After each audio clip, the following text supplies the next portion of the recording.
coverage you can count on. The Live 5 for 6 Skyview Network, sponsored by Terry Lambert Hyundai. Other than some isolated storms tomorrow, it is a mostly dry week for us with temperatures warming up a bit. We'll see mid to upper 80s and a beautiful weekend with the sun coming back out. I'll have all the details on the forecast coming up. Now on News Channel 6 at 6, a veteran cemetery hits a roadblock in Augusta. Why the project will need an alternate source of funding. As your News at 6 starts now. Live from Television Park, this is WJBF News Channel 6 at 6.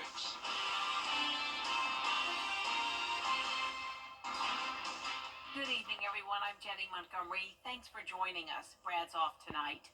Coverage you can... The barricades are coming down on a well-traveled Augusta road. It's been 7 months since Olive Road at the rail overpass was closed. That bridge has been hit many times, and repairs after the last incident were finished in May. But the road remained closed as traffic engineers want to open it after a chain curtain alerting drivers is installed. This afternoon, commissioners voted to reopen the road anyway. Traffic is expected to begin flowing again tomorrow. Chief Meteorologist Jenna Petracci joins us now for our first check of the weather. Jenna? Well, nice and dry for us today, Jenny. A little bit of cloud cover still and breezy winds from that lingering low pressure system, but overall not a bad day today. As we take a look at Live Viper 6, you can see one stray shower up in Wilkes County. That is headed into Lincoln County now. Other than that, it is completely dry. Here's a look at our Terry Lambert Hyundai Skyview cam. You can see the cloud cover. Not a lot of sunshine for us today, but it did get a lot warmer than it was yesterday, all the way up to 86 degrees.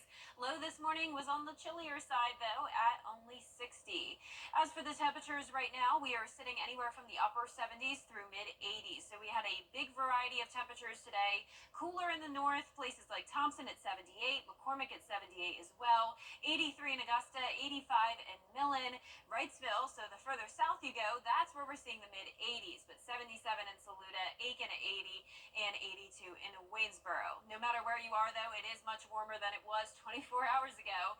We are seeing temperatures around 3 to 5 degrees warmer in our northwestern counties, but 15 degrees warmer down in Bamberg, where they did get a little bit of sunshine today. Winds are coming in from the west-southwest, around 5 to 10 miles per hour sustained. The winds gusting up to around 15 miles per hour at the moment. And as for satellite and radar, there's that low pressure that we've been watching. Scattered showers and storms to our north and to the south. But we are in a dry slot here with little to no rain over the next several days. Tomorrow morning starting out dry, other than a stray shower or two. We will have the chance of some pop-up storms in the afternoon as temperatures start to warm up even more. I will have a look at that full Viper 6 forecast coming up, but back to you, Jenny. All right, Jenna, thank you. South Carolina's Lieutenant Governor making a stop in North Augusta today. Aiken Bureau Chief Sean Cabbage-Talk is live in North Augusta now with more. Hey there, Sean. Hey there, Jenny. It's great to be with you. Pam Yvette making a stop here to North Augusta discussing the state's plans for energy, the workforce, and education. She also mentioned the need for supporting small businesses. She's big on school choice, as well as making sure our technical colleges are the best they can be. She also introduced the YES initiative. It connects students with local jobs. They can search by age and zip code. We can direct our youth to that website to get positions, whether it's in an ice cream shop or a coffee shop, something that's that great first job that teaches them soft skills, but more importantly, teaches them fiscal responsibility. And Jenny, as I told you at 5 o'clock, she's partnering with the Green Jackets to bring a sporting event here at SRP Park. The goal is not only to introduce kids to sports, but just to get them outside doing something. That event is Saturday, September 28th at 10 o'clock, and we'll make sure we have a link for you on WJBF.com. Live in North Augusta, I'm Aiken Bureau Chief Sean Cabbage-Talk, WJBF News Channel 6. All right, Sean, thank you. An update to a story we're following about physicians at the Medical College of Georgia working with the Polaris Dawn space flight mission, which returned to Earth yesterday. Bria Smith spoke with the doctors. She joins us now in the studio with more. Bria? Jenny, that mission returned to Florida Space Coast, like you said, yesterday morning, containing a one-of-a-kind ultrasound device specifically made for this trip to detect SANS, is otherwise known as neuro-ocular syndrome. Dr. Matthew Lyon wanted to learn more about how spaceflight impacted a shift in cerebrospinal fluid, which can cause structural changes in the brain, leading to pressure against the optic nerve and retina.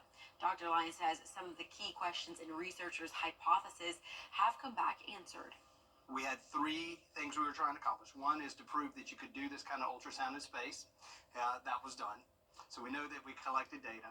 The next thing is that was the data useful? So to make sure our equipment and everything functioned correctly. We call this pilot data. We'll be able to get some indication that maybe some of the theories that we proposed are correct or how we would modify them. And then we would have to fly more missions to prove that that's true.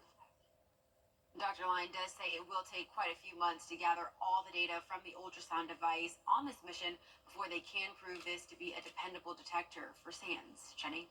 All right, Bria, thank you. Today is National Voter Registration Day. Next, a second assassination attempt against former President. Jenna joins us now for another check of the weather. Well, overall, mostly dry conditions for us this week. Could have a few isolated storms tomorrow. Temperatures starting to warm up tomorrow as well. And the weekend looks awesome. I will break down all the details when we return.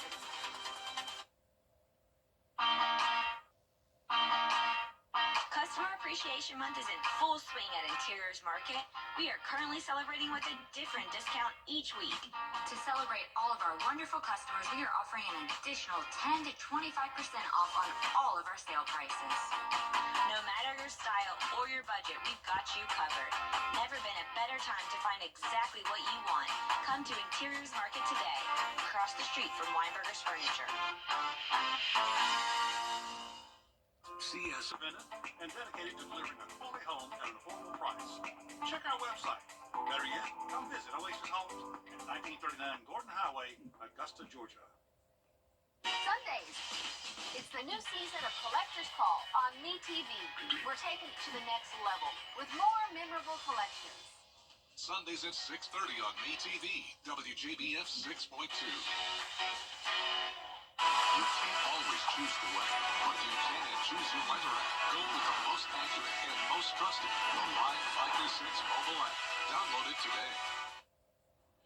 Now, your most accurate forecast with WJBF Live 536. Welcome back. Some pretty colors in the sky here on our Terry Lambert Hyundai Sky View Cam from the Momentum Center in Aiken. Definitely pretty cloudy out there, though, and temperatures once again on the cooler side. Definitely warmer than it was yesterday, but we are still well below normal. Around 83 degrees now in Augusta, feeling like 84. Humidity not bad today, around 50%. Dew points in the low 60s. And notice our northern counties only in the upper 70s today, even 74 in Lincolnton and Washington. Just to the south, though, at that 80-degree mark in Sparta, 85 in Wrightsville. Bamberg, you're also at 85.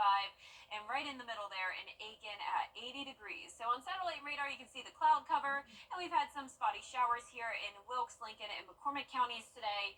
Otherwise, completely dry, even with this low pressure right over the area. So this was potential tropical cyclone 8 yesterday. It did not become a named storm, but it did bring devastating flooding across the North Carolina coastline. For us, though, we've been on the west side of this system, so we had very little to no impacts. Even though the low is right over us now, it's very, very weak, and that's why we're really not seeing anything going on. When it comes to the rest of the tropics, we have one area to watch. This is a 40% chance of development. It's actually the remnants of what was Tropical Storm Gordon. It could reform, move up towards the north. It's far, far away from us, though. So the next named storm on the list would be Helene. It is possible that we could have some development in the Caribbean as well. I'm thinking that the National Hurricane Center will add a chance of development on that shortly, so we'll keep you posted on that. But in the meantime, tomorrow, a dry start and mostly cloudy. A little bit of sunshine in the afternoon, but also a little bit of storm activity as we climb into the mid to upper 80s, around 85 to 87 degrees for the rest of your week, cooling down by just a couple degrees as we go into the first week of fall. As for the rain, not a lot of it. Pretty much most of September has been dry, well under an inch of rainfall so far in Augusta this month, so we could certainly use some rain. Tomorrow will be the best chance of it, but even that is pretty low. The good news, though, is that we do not want any rain for this weekend. It's Arts in the Heart in downtown Augusta. really a picture-perfect forecast. Warm and sunny, cool in the afternoon. So if you like the cool weather, you still get some of that in the afternoons, but if you like the warmer weather, you get that later on in the day. So you can see our futurecast here tonight at 8 o'clock. That low pressure still over the two-state, really not bringing us much impacts other than a few rumbles of thunder tomorrow, some brief rain. Then it moves to the south and then fades away for Thursday. So we'll be drying out and then plenty of sunshine coming back into the picture on Friday. As we bring things closer to home, notice tomorrow morning a stray shower possible. Overall, a dry day with some sunshine popping out, along with some storms in the afternoon and evening, but nothing widespread tomorrow whatsoever. Our lows tonight will be in the low to mid 60s, highs tomorrow in the mid to upper 80s. And here's a look at that 10-day forecast. We will be warm all of this week, but still well below that 90-degree mark. Low temperatures will be on the cool side as well in the low 60s. Next week starting out dry and sunny, and then just some isolated showers starting next Wednesday. Now, congratulations to today's umbrella winner. That is Melissa Lynn from Grovetown. Melissa, you can pick up your Viper 6 umbrella here at the station and sign up to win yours on WJBF.com. All right, thank you, Jenna. Coming up, the game everyone is still talking about today. The Falcons pull off a Monday night miracle in Philadelphia. Gianna Cephalou has reaction next in sports. At Boomer Equipment. With high inflation and high cost of living, it may not be the right time for you to buy a car. So why not show that part of your driveway some love and schedule service at mymiracleadvantage.com. Now, WJBF sports coverage you can count on. Some big news coming out of the Masters tournament today as Chairman Fred Ridley announced 5 additional hours of weekend coverage for the 2025 Masters. The tournament's Saturday broadcast window will begin an hour earlier, and that was just one of their big announcements today. We have all of the details at WJBF.com. And the Atlanta Falcons are coming off their first win of the season, a 22-21 victory over the Eagles, where they snapped Philly's 7-0 September winning streak dating back to 2022. The Falcons made some of their own history this month, winning their first road opener since September of 2017 against the Bears. Now, prior to the win last night, they were 0-6 since 2018, and Falcons quarterback Kirk Cousins threw his 5th game-winning TD of his career last night to Drake London in the final seconds of the game. Head coach Raheem Morris discussed the drive that sealed it all. You can't give those guys enough credit, the guys that go in and execute, and all the credit deserves to go to those guys on offense. We talked about operation, we talked about communication, and that was the highest level of it on both sides of the ball, all phases of the game. I'm really fired up about that. And the Falcons are looking to carry their momentum into their next game against the Chiefs on Sunday night at 8:20 p.m. And Georgia Southern is gearing up for a crucial road test as they travel to Oxford, Mississippi to take on 5th-ranked Ole Miss. And the stakes could not be higher as Georgia Southern would make it the first time the program has ever defeated a top 5 opponent. It's also a reunion for head coach Clay Helton. He signed Ole Miss starting quarterback Jackson Dart while he was still coaching at USC. Helton also coached under Lane Kiffin at USC, who is now the head coach for Ole Miss. My life, having the opportunity to come to USC and not only come to USC, but really learn a lot of football from him. One of the most brilliant offensive minds there are in college football right now. Jackson is near and dear to my heart, having the opportunity to sign him out of Utah. There's no surprise that how well he's playing. No surprise he's a Heisman Trophy candidate. And it'll be the largest crowd Georgia Southern will play in front of this season with just over 64,000 fans. Kickoff is set for Saturday, 7:55 p.m. on SEC Network.